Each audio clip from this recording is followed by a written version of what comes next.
Welcome to CBS News. I'm Robert Costa, the chief election and campaign correspondent. Joining us today for a conversation about the future of the Republican Party is New Hampshire's Governor Chris Sununu, who was just elected in this year's midterm election by more than 15 percentage points. Governor, really appreciate you taking a few minutes to have a chat with us about politics. Thanks for being here.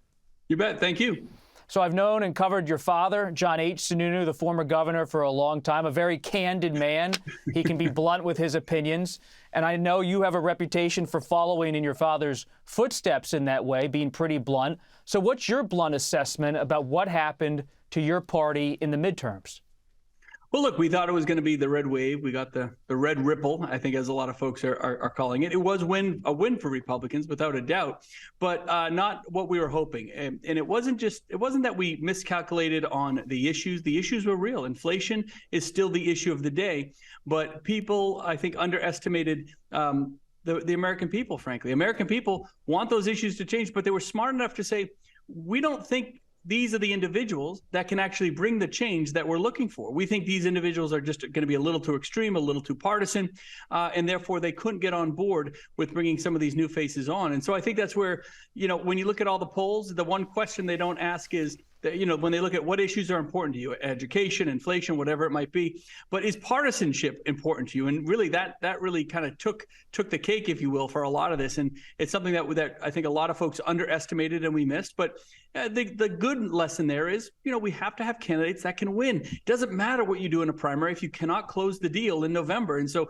hopefully the Republican Party as a whole will make sure that we're nominating winners. The folks that can really get there in November and drive forward on those policy changes that we want to see. Many of the candidates who were defeated in your party were so-called election deniers, people repeatedly raising claims, often false, about the 2020 election. Was that a mistake for those candidates to do that? Well, obviously, because they were wrong. I mean, was it a mistake to be an election denier? Yeah. I mean, I could have told you that the day after the 2020 election because it just didn't bear any fruit. So it's one thing to have, your doubts about the election or whatever it is. But some folks, boy, they just kept driving it as if it was going to be a winning issue. Now, maybe it might have helped them in the primary or galvanized part of that extreme base around them. But at the end of the day, that's not what the American public was looking for. You have to have a message that resonates with independents or conservative Democrats, as well as your own party. It's the only way to get stuff done. Would you campaign for an election denier yourself? If you agreed with them on some other issues, would you be willing to accept that position? Well, look, there were a few folks that ultimately made it to the general election that I got behind, and we vehemently disagreed on those issues. Nobody votes. Nobody should ever be a one-issue voter. I'm a big believer in that. And I understand a lot of folks support me, and they don't support everything I'm about. I didn't support everything a lot of those candidates were about. But at the end of the day, I knew those candidates, those Republican candidates here in New Hampshire, were going to be much better than what we currently have. I just think the Democrat delegation out of New Hampshire has done a lot of nothing. The ball isn't moving forward. Are we really dealing with inflation? No. Are we dealing with energy prices? No. Are we dealing with border security and immigration reform like we've been promised? No. So at the end of the day, I'm a huge believer that almost any new fresh face can be a benefit to the U.S. Senate and U.S. Congress. Look, I've been covering you, reporting on you for a few years now, have followed your career closely, but a lot of people are just getting to know who you are. You're the son of a former White House chief of staff and a former governor, the brother of a former U.S. senator. You're someone who seemed to work at times pretty well with President Trump when he was in the White House. There was also a dinner in Washington I was at where you called the former president crazy, and you used an expletive as you called him crazy. Was it a good joke, though, Bob? Was it a good? It got laughs. It got laughs. And you may have gotten a laugh from some people in my area, shall we say. But what I'm trying to understand is, who are you and where do you fit inside the Republican Party? Are you a Trump guy or are you anti-Trump? Well, look, it's like the Ross Perot. Who am I? Why am I here? It's an odd question other than First, I have to challenge your question. It isn't, are you pro or anti? I'm not pro-Trump. I'm not anti-Trump. I'm like most of America. We're just moving on. When the former president did things that were good for America, I was the first one to stand up and say, great job, great policy. Thank you for the deregulation. Thank you for getting the vaccines out so fast. There were some amazing wins there. But when he said things that were I would just be polite and say disagreed with, and sometimes vehemently disagreed with. I called it like I saw it every single time, not with vitriol, not with anger, but just calling the balls and strikes like I see them. Because at the end of the day, I do believe that one of the most important aspects of leadership is maintaining relationships, being able to work with others, even though you might not disagree on policy or you might have very different tones in how you approach things. I just try to be what I'm about, because it's about getting stuff done, not just appealing to one side of the party or just bashing the other party. That's easy to do, right? I mean, look, my kids can get up and tell you, and start yelling at somebody else because they disagree with them. My kids can get up and wave their finger and yell at people and start fights. That's not hard. That's not leadership. Leadership is saying, hey, I have a mental health crisis. I'm not just going to throw money at it. I'm going to redesign the whole system. Hey, we have an opioid crisis here. We have folks dying of unprecedented overdose rates. I'm going to break it down, redesign the whole system, invest money into new programs and new opportunities, make sure I'm engaging with stakeholders on the front line, and drive forward on new solutions. I love doing that. I'm an engineer. I was an environmental engineer for many years. I love redesigning, building systems. And if you get results, whether folks are with you or not on the political side, they will support you because they want to know everything is moving forward. Washington has completely lost that mindset.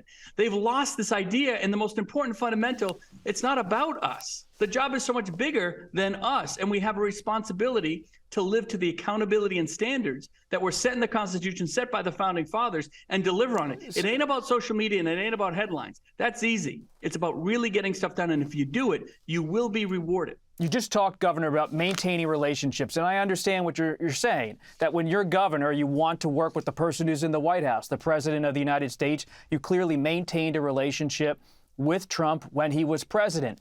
He's no longer president. Do you still want to maintain that political relationship? Do you believe the Republican Party should move on from Trump or not politically? Of course. No, look, it's not in the American spirit to just settle. And let me explain that a little bit. We always want the next piece of technology, the 2.0, the new idea, the next innovator to step forward. That's what America is all about. That's fully in the American spirit. It is not in the American spirit to say that, well, the best opportunity for tomorrow's leadership is yesterday's leadership.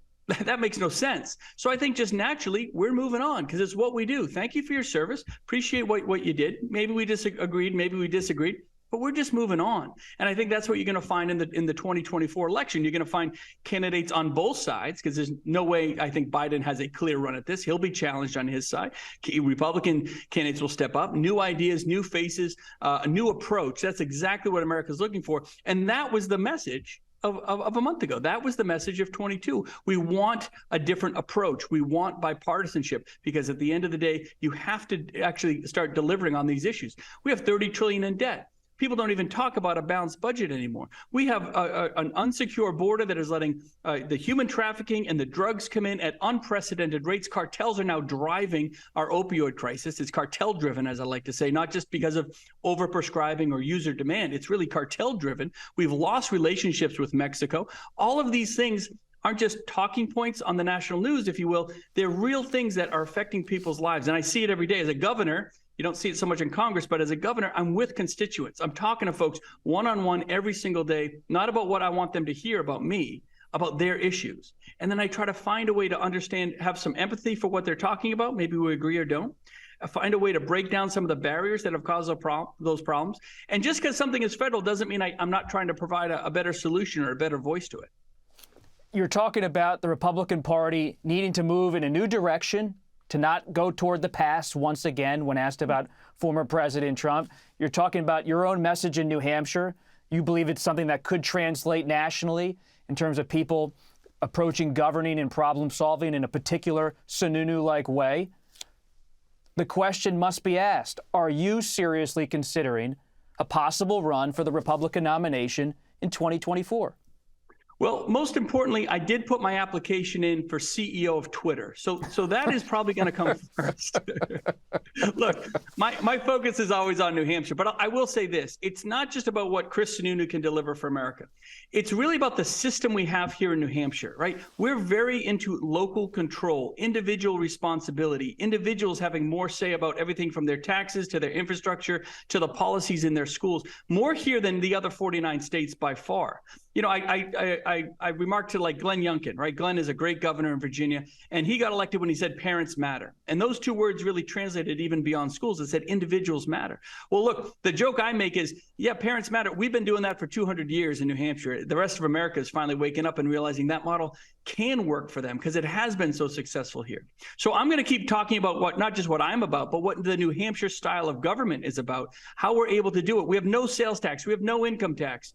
We're ranked with the lowest poverty rates in one of the strongest economies, one of the safest states in the country. How do we get all these rankings? How do we have the most efficient form of government in New Hampshire? It isn't just in our borders. It can be brought to 49 other states. It can be brought nationally. But you need to have the right attitude, the ability to actually get stuff done, work with the other side, and again, move the ball forward and be inspirational. Be something that you want the next generation to live up to, as opposed to the hyper-partisan anger that unfortunately a lot of our leaders have tried to lead with. It's not a good example for the rest of America. It isn't a good example of leadership. And I'm just really optimistic about whether, whoever it might be on the Republican side, that can bring that right attitude to America. I think it'll be championed and like I say, rewarded very well in the voting booth. Governor, you were raised in the first primary state in a family that was consumed with presidential politics. You moved to Washington as a young man because your father became chief of staff. There's perhaps no other governor in the country who has seen the presidency from your personal perspective. And you just said you believe your approach in New Hampshire could be translated to 49 other states. Are you thinking of running for president in 2024? Not today. Not today. Governor, Look, I got to Governor, what about if not today? Broadly, are you thinking about it? You're clearly thinking about... Oh, a lot of folks are talking about it, to be sure. Yeah, look, folks have come and offered, well, they can raise money and do infrastructure, and it's very flattering conversations. I'm not ruling anything out by any means, but I really do have an obligation to New Hampshire first. And look, we're still a year plus away from the first. But where's your gut, Governor? Where's your gut? You're an engineer. My gut's in the 603. My gut is in the live free or die state right now, and I mean that quite sincerely. Look, 1.4 million people are counting on me to get the job done and deliver for them. Now, will I be traveling the country? Will I be talking to a lot of folks about how we do it here? Absolutely. I'm flattered when people want me to come kind of share our model and what Chris Sununu is about and what we can do. I'll absolutely be doing that. But there's no reason to jump into a presidential race right now when I think, making sure that we get this model right here can be that example still that gets shared across the country. So it's not a binary yes or no or anything like that. It's not my wheelhouse right now, but we'll see what the future brings. But you're thinking about it. You're having conversations. You're having conversations. Let's just be fair. Folks have definitely been having conversations with me about it. And you're willing to listen at this point. Oh yeah, sure, absolutely. If somebody came to you and wanted to have a conversation, hey, Bob, do you want to run for president? Here's what we can do for you. Are you going to say, sorry, I can't take the call? I would, because I'm a reporter. After covering politics, I have zero interest ever in running for office. I said that once too. When my dad was in, I said, boy, I never want to do this. But you know what, the turning point, I ran my own business. My kids were going through public schools as I did here in New Hampshire. And it just was a little different. It wasn't that live free or die spirit that we have in New Hampshire. And so in an interesting way, governors have an awesome opportunity to be selfish. And what I mean by that is my job is to make sure that I'm always putting New Hampshire first. I want 49 other states saying, hey, how do you guys do it? And so I'm always trying to put us first every step of the way. I understand that. I fully respect that. You're taking your time. You're listening. You're not moving proactively toward a run for the Republican nomination. But you have to have, as an engineer, a timeline in your head for a decision. So what's that? But I love the fact that you just threw the engineer piece in there. You know how to get right to me. I'm going to answer the question. You're a governor who often talks about how much you love systems and planning. That's it. So how are you planning this system of a decision? I don't think anyone needs to truly decide whether they're running for president until probably this summer. I think you'll see a lot of folks wait till then because they can. They'll have other advocacy groups and everything about, talking nationally, kind of feeling out those waters. You don't really do the exploratory committee stuff anymore. But as you get into the next fall, I think you'll start seeing everybody really decide, right? Whether it's Ron DeSantis or Pompeo or Vice President Pence. Everyone will have their own timeline for different reasons, but I think people can wait. They really can wait. I know we just got through the 2022 election. Everyone wants everyone to jump in because it's great news, but there's no real need to do that. And I think the political atmosphere is going to be very different. Well, many Republicans are wondering. I did a report for CBS Evening News about how many Republican donors and elected officials wonder, is President Trump, the former president, vulnerable now? He just got criminal referrals from the House January 6th committee. He's being investigated by the Justice Department. Do you think his political capital could start to fade in 2023 inside your own party? Well, it ain't going up. I mean, I'll tell you that. How does it get any better? You know, I've said this before. I think he made his announcement at his most politically weak point, right? It was an announcement of defense, if you will. It hasn't gone great since then. I mean, there keeps problem after problem after problem. He keeps making his problems even worse. So I just don't see how this gets any better for the former president. Now, does that mean he can't win the nomination? No, of course, he could still win the nomination. It's 18 plus months away. We got a long ways to go until then. And I just don't see a path where it gets increasingly better. I think as more candidates get in, as more of the general American public, you know, we forget, you and I are kind of in the mix, right? We're inside baseball. But the average person right now just wants to make sure that, you know, how they're going to put food on the table, deal with inflation, heat their homes over winter. These are the real issues folks are talking about. So I just think there's still a lot of time for folks to engage with the other options that are out there. So we'll see what happens. And I think the most importantly, whoever comes out of the Republican process has to be somebody that can truly win in November. That's all that matters, right? Otherwise, this is just a theoretical experiment, and we'll be, you know, kicking the dirt, wondering why we were so silly, you know, in December of 24. Let's win it in November of 24 and have a candidate that independents and even some of those conservative Democrats who don't like the ultra-progressive left-wing stuff, you know, folks that they can get behind because they bring the right attitude, they bring the right optimism, they bring the right vision, not just policy. Policy is kind of the easy part, frankly, but they can bring the right vision and execute on that with a record. You called Trump crazy once. Do you think he's fit for office? And is he fit politically to be the nominee, to answer what you just said? Yeah, I don't think he could win in November of 24. So like he could be the nominee, but I do not believe, and I think most people would agree, he just not going to be able to close the deal in November of 24. So therefore, it doesn't really matter, right? We just have to find another candidate at this point. Governor Sununu, you're talking about bringing your message across the country. You mentioned some other governors like Florida Governor Ron DeSantis. Let me read you a recent Washington Post headline. DeSantis reverses himself on coronavirus vaccines, moves to the right of Trump. And that story shows, Governor, how DeSantis is now buckling the CDC and he's beginning to probe vaccine makers. Do you believe Governor DeSantis on that front is on the right track or the wrong track?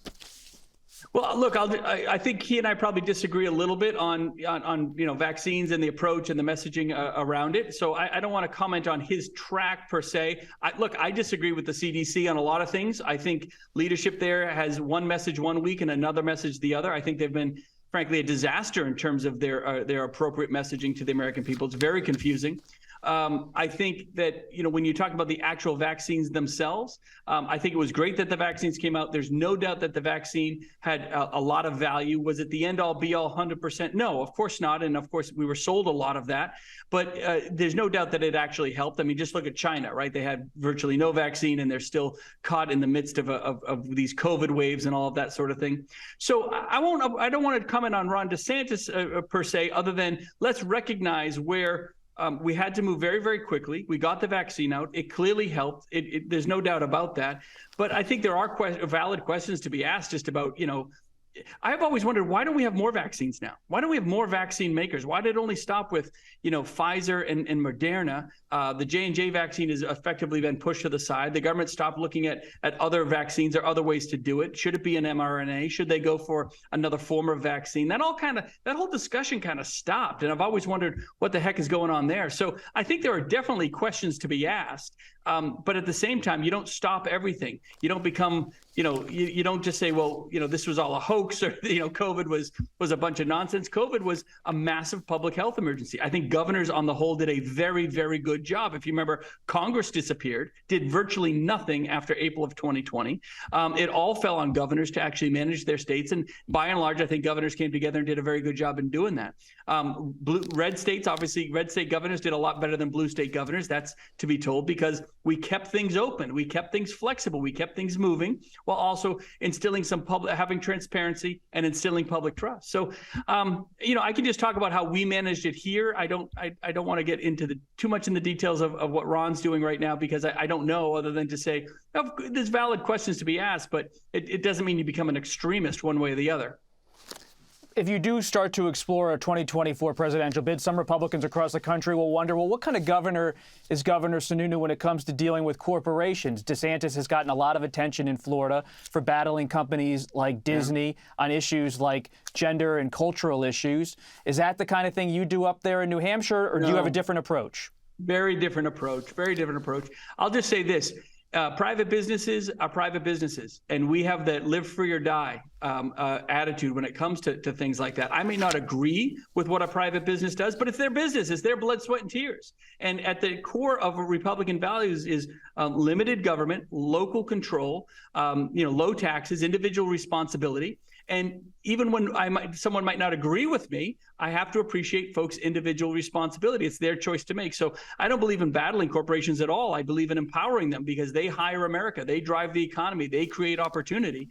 Having cultural war battles, I'll just say, is definitely something we don't do here in New Hampshire. I don't think it should be done. I don't think it's a very Republican value, if you will. We believe in that process. We believe in that local control. Sometimes I might not agree with the results, but those voters, especially in New Hampshire, look, if they don't like their school board, they can up and fire their school board. I don't know how it works in other states, but that's the accountability process here in New Hampshire. If a local business is making bad decisions and it's their private business, as long as it's not a public health and safety issue, I'm a free market guy. The free market will take care of it. If people don't want to visit that establishment and partake in that business for whatever reason, the free market will take care of it. So I'm a free market individual first, even when it might not be, even when I might not agree with some of what those businesses are doing. If it's a private business, it's a private business. In the final couple minutes here, let's round out the picture for people who are just getting to know you, Governor Sununu. You're from New Hampshire, the governor, multiple terms, live free or die state. You just defined yourself as a capitalist. You've also defined yourself in this conversation as somewhat, I would argue, as a pragmatist when it comes to governing. Sure. What about on social issues? There's a big push in your own party in different quarters to have a federal abortion ban. You've seen those debates as well as I.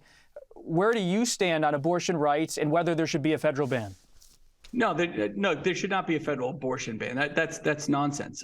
Look, I'm pro-choice. We have limitations here in New Hampshire, a 24-week limitation, as most states do. Some states have 16 weeks or 20 weeks. Ours is 24 weeks, and that's all fine. That works out.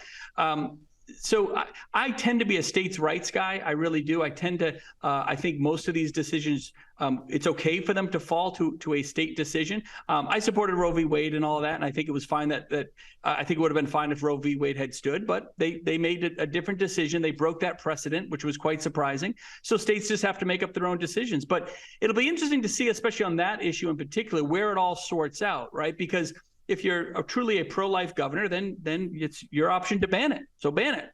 If you're a pro-choice governor, you're probably going to be somewhere in the spectrum of where I am, or even some individuals that might have late-term abortion bans or whatever it might be. And then you'll have kind of the pro-abortion, the Gavin Newsoms of the world that think it's okay to do abortions up until the moment of birth, which I fundamentally disagree with wholeheartedly. Governor Newsom, I'm sure, would not define his position that way, and we'll post something about Governor Newsom's position. We don't have time to get into that. But he does. I believe he does support abortion up until the day of birth. That's true. We'll check that, Governor. But when you look at your own position politically, do you believe there is room in the Republican Party moving forward, especially after what happened in the 2022 midterms, for someone with your position on abortion to compete?